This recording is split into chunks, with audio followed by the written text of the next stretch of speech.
তৃতীয় ধাপে রাজশাহী জেলার পবা ও মোহনপুর উপজেলায় ভোট গ্রহণ শেষ হয়েছে। চলছে এখন গণনার কাজ। সকাল ৮টা থেকে ভোট গ্রহণ শুরু হয়, চলে বিকেল ৪টা পর্যন্ত। থেমে থেমে কিছু ভোটার ভোট দিতে আসতে দেখা গেছে, তবে উপস্থিতি কম থাকায় ভোটারদের দেখা পেতে প্রস্তুতি নিয়ে বসে থাকতে দেখা গেছে ভোট গ্রহণে দায়িত্বপ্রাপ্ত কর্মকর্তাদের।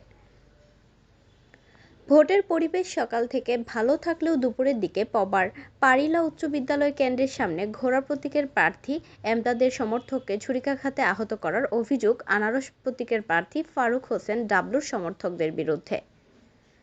ভোটার উপস্থিতি একেবারে কম থাকলেও দায়িত্বপ্রাপ্ত কর্মকর্তারা সাংবাদিকদের ব্যাপারে বেশ সজাগ ছিল।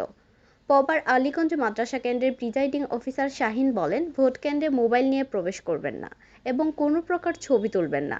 পবার বায়া স্কুল অ্যান্ড কলেজ কেন্দ্রে গেলে এখানকার প্রিজাইডিং অফিসার আসাদুল্লাহ এমন কথা বলেন।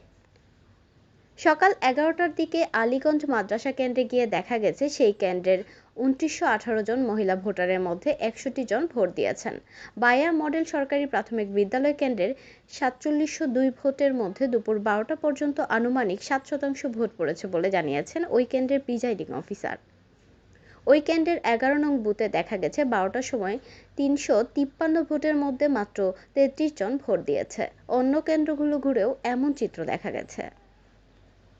দুই উপজেলায় চেয়ারম্যান পদে ১১ জন, ভাইস চেয়ারম্যান পদে ১৩ জন এবং মহিলা ভাইস চেয়ারম্যান পদে ৯ জন প্রার্থী রয়েছেন।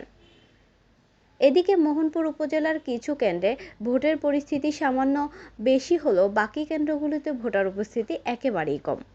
ভোটের পরিস্থিতি কম থাকলেও পরিবেশ অনেকটা ভালো দেখা গেছে। সময়ের সাথে সাথে উপস্থিতি কিছুটা হলেও বেড়েছে।